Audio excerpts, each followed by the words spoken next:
శివుని జన్మ. హిందూ పురాణాల దృక్పథం శివుని జన్మ గురించి హిందూ పురాణాల్లో అనేక కథలు ప్రచారంలో ఉన్నప్పటికీ వాటన్నిటి సారాంశం ఒక్కటే: శివుడు ఆదిదేవుడు, స్వయంభువు మరియు జనన మరణాలు లేనివాడు. ఆయనే సృష్టి స్థితి లయలకు అతీతుడైన పరబ్రహ్మ స్వరూపం. కేవలం మానవులకు అర్థమయ్యే రీతిలో సృష్టి రహస్యాలను వివరించే క్రమంలో ఆయన ఆవిర్భావానికి సంబంధించిన వివిధ కథలు పురాణాలలో పొందుపరచబడ్డాయి. ఈ కథలు శివుని మహత్తును, ఆయన అనంతమైన శక్తిని మరియు ఆయన సృష్టికి మూలమనే సత్యాన్ని చాటి చెప్తాయి. విష్ణు పురాణంలో శివుని ఆవిర్భావం. విష్ణు పురాణంలో శివుని ఆవిర్భావం గురించి 2 ప్రధాన కథలు వివరించబడ్డాయి. మొదటి కథ బ్రహ్మ విష్ణువుల అహంకారాన్ని తొలగించడానికి శివుడు ఆవిర్భవించిన వృత్తాంతం. ఒకసారి సృష్టికర్త అయిన బ్రహ్మ, లోకపాలకుడైన విష్ణువు తమలో ఎవరు గొప్ప అని వాదించుకోవడం మొదలుపెట్టారు. ఈ వాదన తీవ్ర స్థాయికి చేరుకున్నప్పుడు వారిద్దరికీ తమ కంటే ఉన్నతమైన శక్తి ఒకటి ఉందని తెలియజేయడానికి మరియు వారి అహంకారాన్ని అణచివేయడానికి ఒక మహాతేజస్తో కూడిన అగ్నిస్తంభం అకస్మాత్తుగా వారి మధ్య ప్రత్యక్షమైంది. ఈ స్తంభానికి ఆది అంతం లేకుండా అనంత విశ్వంలోకి వ్యాపించి ఉంది. ఈ స్తంభం యొక్క ఆదిని కనుగొనడానికి బ్రహ్మ ఒక హంస రూపంలో ఆకాశంలోకి ఎగిరితే, విష్ణువు ఒక వరాహ రూపంలో భూమి లోపలికి తవ్వడం ప్రారంభించారు.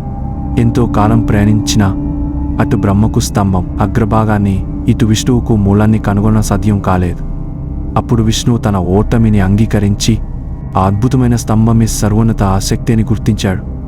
కానీ బ్రహ్మ మాత్రం తాను అగ్రభాగాన్ని కనుగొన్నానని అబద్ధం పలికాడు. అప్పుడు ఆ అగ్నిస్తంభం మధ్య నుండి పరమేశ్వరుడైన శివుడు ప్రత్యక్షమయ్యాడు. బ్రహ్మ అబద్ధం చెప్పినందుకు శివుడు ఆగ్రహించి ఆయనకు శిక్ష విధించాడు.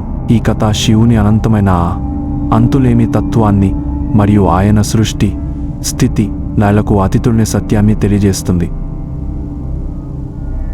బ్రహ్మకుమారుడిగా శివుడు విష్ణు పురాణంలో చెప్పబడిన మరొక కథ ప్రకారం, సృష్టి కార్యంలో బ్రహ్మకు ఒక కుమారుడు అవసరమైనప్పుడు ఆయన తపస్సు చేస్తాడు. అప్పుడు బ్రహ్మ ఒడిలో ఒక నీలిరంగు శరీరంతో ఏడుస్తున్న ఒక బాలుడు ప్రత్యక్షమవుతాడు. బ్రహ్మ ఆ బాలుడిని, "నువ్వు ఎందుకు ఏడుస్తున్నావు?" అని అడగగా, ఆ బాలుడు, "నాకు పేరు లేదు కాబట్టి" అని సమాధానమిస్తాడు. అప్పుడు బ్రహ్మ అతనికి రుద్రుడు ఏడుస్తున్నవాడు అనే పేరు పెడతాడు. అయితే రుద్రుడు ఆ పేరుతో కూడా శాంతించడు. అలా బ్రహ్మ అతనికి వివిధ లోకాలకు అధిపతిగా 8 పేర్లు పెడతాడు. అవి రుద్రశర్వ, భౌగ్ర, భీమ, పశుపతి, ఈశాన మరియు మహాదేవ. ఇలా రుద్రుడు బ్రహ్మ కుమారుడిగా జన్మించినట్లు ఈ కథ వివరిస్తుంది.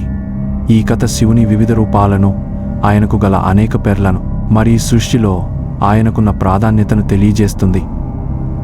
శివుని స్వయంభూతత్వం పైన చెప్పబడిన కథలన్నీ శివుని స్వయంభూతత్వాన్ని మరియు ఆయన సృష్టి స్థితి లయలకు అతీతుడనే విషయాన్ని తెలియజేస్తాయి.